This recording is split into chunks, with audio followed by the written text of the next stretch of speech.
It is one of the oldest and most unique Swahili towns located at the midwest coast of the island of Unguja. It sits on a peninsula that projects into the Zanzibar Channel, 35 kilometers off the coast of East Central Africa in Tanzania, an exotic holiday destination that is considered one of the best in East Africa. But long forgotten is the dark past that overshadowed this sunny paradise for over 1,000 years. Because this island was once the hotbed of the East African slave trade, centering around Stone Town, and conducted largely by Omani and primarily Muslim nations.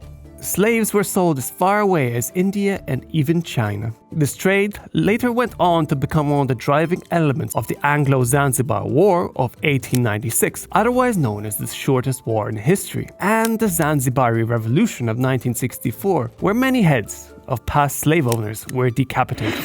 So what is the history of this island? How was the slave trade conducted? How did it lead to the shortest war in history? How is it connected to the revolution of 1964? And what is it like today? Let's roll. 20,000 years back, the islands of Zanzibar were a trading base for merchants traveling in the African Great Lakes, the Horn of Africa, the Arabian Peninsula, Iran, and the Indian subcontinent. This is how this group of islands became a hotspot for traders due to its obviously excellent location and networking opportunities. So just imagine that this location is kind of what Miami is today for crypto investors and people who sell pyramid schemes. The establishment of a construction industry and the introduction of building materials, specifically stone, gave way to urban development on the island in the 10th century, as some traders settled on the islands, intermarried and set up communities of various lineage groups. In the subsequent years, villages were established with a ruler leading their people known as Jumbe and Sheha among the Hadimu and Tumbatu tribes respectively. But this ruling setup and the idyllic life in the island changed with the arrival of powerful empires. Mas é mestres fazer a guerra. At the height of the Age of Discovery, between the 15th and 18th centuries, the Portuguese Empire gained control when they landed and demanded tribute. Zanzibar's thriving economy made it attractive to the Portuguese, who saw potential in its lucrative spice trade. They also saw an opportunity to propagate Christianity to offset the strong Muslim presence, which they deemed hostile. The Sultan at the time had no option but to give in to the demand, but the strangling of trade and diminished local power led the Swahili elites in Mombasa and Zanzibar to invite Omani aristocrats to assist them in driving the Europeans out. The Omanis over time established a maritime empire that expelled the Portuguese from East Africa, all of which became an Omani colony. So the island fell into the hands of the Omani Sultanate in 1698 after 2 centuries of Portuguese rule. Many locals today continue to emphasize that indigenous Zanzibaris had invited the first sultans to their island. Claiming a patron-client relationship with powerful families was a strategy used by many Swahili coastal towns since at least the 15th century. During his 14-year reign as Sultan, Majid bin Said consolidated his power around the East African slave trade, and Malindi, the harbor in Stone Town, essentially became like a fish market for East African slaves. In the mid-19th century, as many as 15,000 slaves passed annually through the port, and the abundance of elephant tusks in what was then Tanganyika, now a part of the United Republic of Tanzania, also gave way to the flourishing ivory trade in the region. Stone Town became one of the largest and wealthiest East African cities, with crops, spices, ivory, and slaves sustaining the country's economic system, as fertile lands were taken by Omani aristocrats who forcefully enslaved African farmers to work the land. Then the British arrived and slowly started spreading their influence in the region. And with their arrival, they sought to end the slave trade. Ships from the Royal Navy were employed to enforce the anti-slavery treaties, but with only 4 ships patrolling a huge area of the sea, the British Navy found it hard to enforce the treaties, as ships from France, Spain, Portugal, and the United States continued to carry slaves. In 1873, Sir John Kirk informed Sultan Barghash that a total blockade of Zanzibar was imminent, and Barghash reluctantly signed the Anglo-Zanzibari Treaty, which abolished the slave trade in the Sultan's territories and closed all slave markets. Additionally, Zanzibar officially became a British protectorate in 1890. The British gain in the region and their progress towards the abolishment of slavery were almost reversed when Khalid bin Barghash briefly ruled Zanzibar between the 25th and 27th of August 1896, seizing power after the sudden death of his cousin, Hamad bin Tuwaini.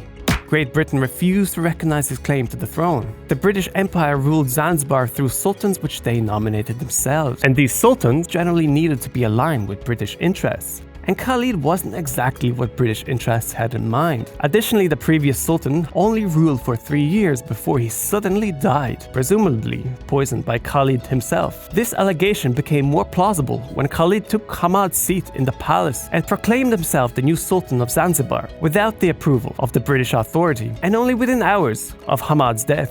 Despite the warnings to step down, Khalid, just like an annoying guy at the party, decided to stay. His master plan to create a personal empire overlooked a tiny little detail, however, the British Navy, resulting in the shortest war in history that lasted only between 38 or 45 minutes, as the British fleet sunk a couple of Zanzibari vessels and bombarded the Sultan's palace, killing 500 of its defenders, while taking no real casualties itself.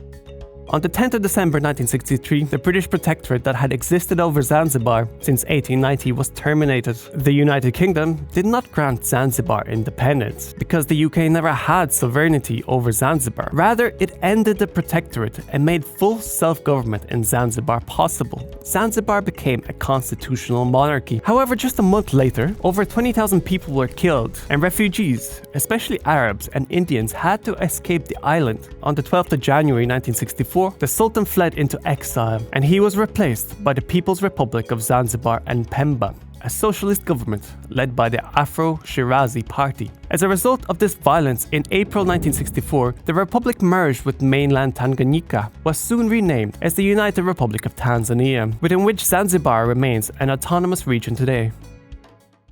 The overall history of Stone Town Zanzibar is dominated by two major events, the slave trade and the revolution of 1964. While at first you may assume that slavery would have been long gone by 1964, the reality is a bit more complicated, as the local population was still treated extremely poorly by the ruling Arab classes, who saw and treated the locals as slaves. It was mostly irrelevant to them that slavery had been abolished. This was mostly a result of a slave culture going way back. The sale of African slaves became popular in the 7th century when Islam was gaining strength in North Africa. This was 7 centuries before Europeans explored the continent and 10 centuries before West Africans were sold across the Atlantic to America.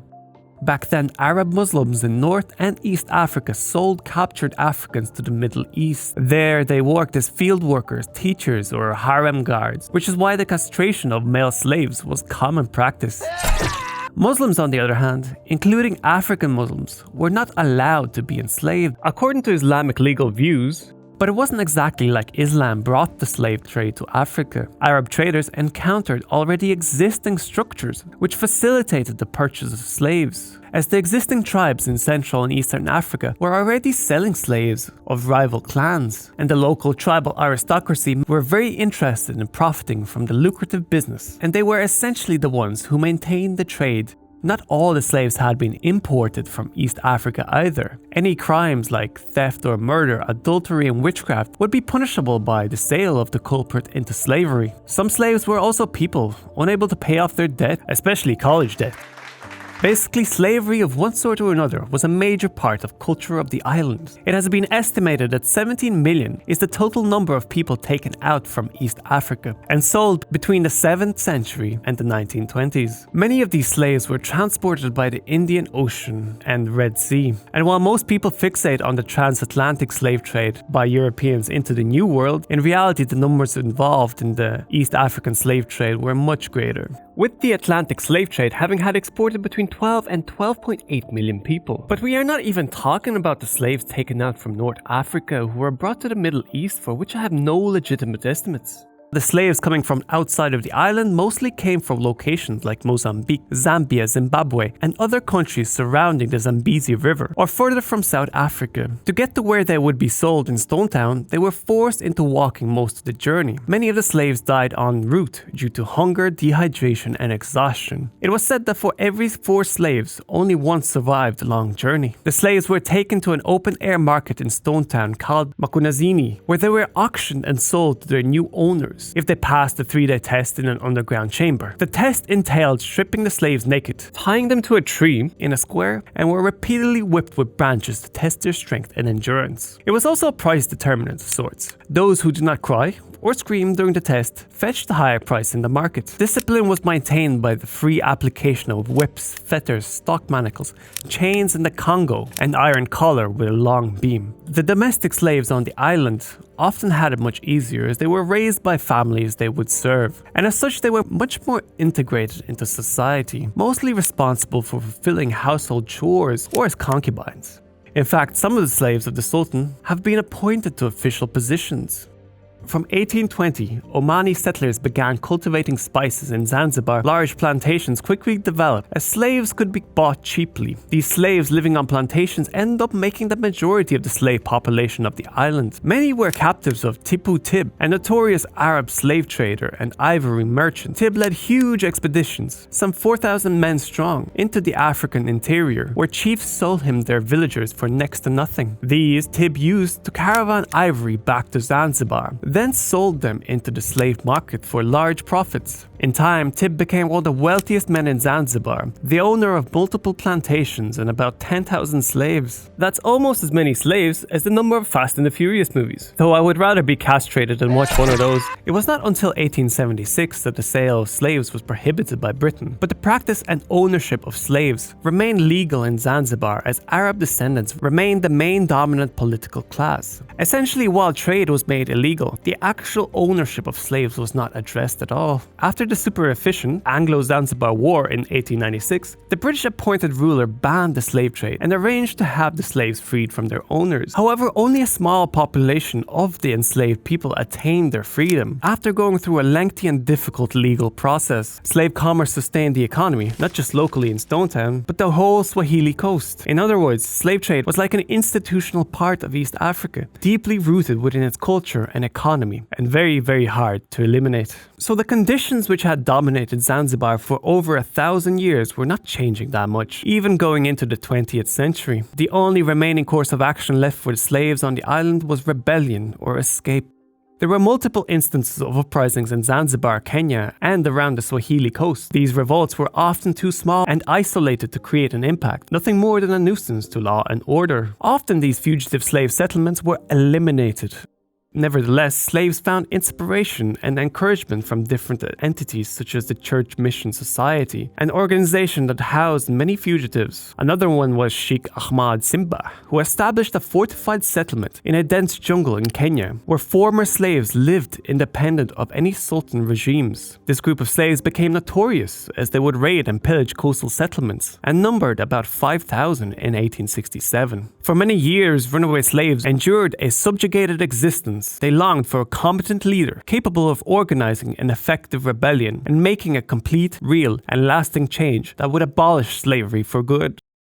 It was not until many decades later, in 1964, when that leader the slaves had been seeking, one who would organize and execute a compelling revolt and oust the Omani regime for good, would come. That person was John Okello. Zanzibar got its first taste of independence from the British administration as a constitutional monarchy on the 10th of December 1963. But just like the shortest war in history, this independence was only momentary, lasting just for a little over a month. This bloody uprising began the overthrow of the Omani Arab regime, and was essentially the culmination of the slave revolts which occurred throughout the 19th century. During the early morning hours of the 12th of January 1964, John Okello, an ex-policeman and Ugandan citizen, rallied the troops and attacked key places around Stone Town and the island. The band of insurgents, some of which were the former slaves who managed to escape and live in remote settlements, were armed with nothing but spears, knives, tire irons, and other plain hand weapons. Taken by surprise and the sheer number of attackers, the police forces were overcome by the rioters, who successfully stormed into the police stations and their armories, the radio station, and other strategic buildings in Zanzibar City. At around 7 in the morning, Okello referred to himself as the Field Marshal, made a radio broadcast, and called upon the Africans to join forces and bring down the Imperialists controlling their land. Meanwhile, Stone Town turned into a bloody battleground. January the 12th, Okello personally knocked out an African sentry outside the armory at the Ziwani police station with his fist. It was a violent scene that involved dead bodies of Arabs and white men scattered all over the streets as the Africans violently took control of their islands. The Zanzibaris seized the homes and properties of the families they killed. Some compared the whole scene to a genocide. Okello urged his followers to kill all the Arabs they see with all brutality. A desperate race to an impossible salvation. Then, the next day.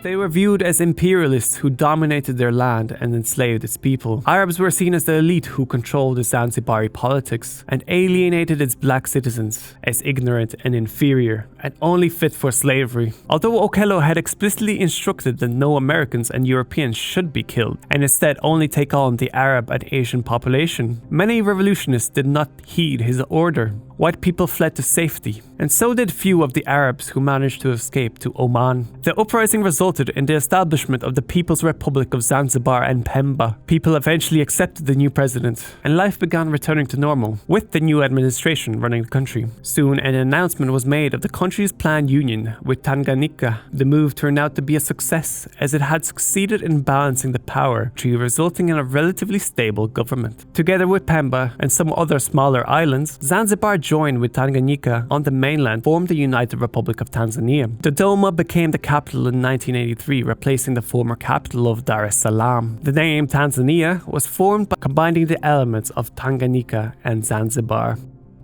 It is surprising that despite the dark history, Zanzibar today is amongst the most visited regions in East Central Africa, with its breathtaking tropical beaches attracting tourists all year round. Stone Town in particular was given the status of UNESCO World Heritage Site. Famous landmarks and sites that you can still visit in Stone Town include the House of Wonders, possibly the most famous site in Stone Town. It was built in 1883 as the official residence of Sultan Barghash. It was restored after sustaining damage during the Anglo-Zanzibar War. It is now a museum featuring Swahili and Zanzibari history and cultural heritage. The old fort, Ngome Kongwe, which the Omanis completed in 1699 in order to protect themselves from European invaders. It is sometimes referred to as the Omani Fort and is located adjacent to the House of Wonders, functioning now as a cultural center. The Palace Museum, also called the Sultan's Palace, now stands in the place of the palace which was destroyed in the Anglo-Zanzibar War of 1896, completed sometime towards the end of the 19th century. The Anglican Christchurch Cathedral. This famous landmark is associated with Zanzibar's slave market, and for a recognizable reason. It stands on the very spot where Stone Town's slave market used to be, with the altar in the specific spot of the main whipping post of the slaves. It is indeed quite fortunate that despite the history of the city, anyone can visit it safely. That is not something you could say about everywhere in East Africa, especially not Somalia, for example. I suggest you go ahead and watch my video on the Somali Civil War to understand why the country has been at war for over 30 years. But at least when it comes to Zanzibar, we are unlikely to see any more brutal uprisings and ethnic cleansings, and we are quite lucky to be able to experience and visit this beautiful country with its complex history and deep roots. This is my Patreon map. I recently received my first pledge, and I could not be happier. Please consider putting yourself on this map by finding me on patreon.com/geoperspective. If you don't believe in donations, you could also visit geoperspective.org to view some of the maps that I have created. I have a particular soft spot for vintage relief maps, and I'm slowly building out a collection. All of these maps are unique, and you will only find them on my website, geoperspective.org, or my Etsy. Now, as always, have a guess where this footage was taken. Out.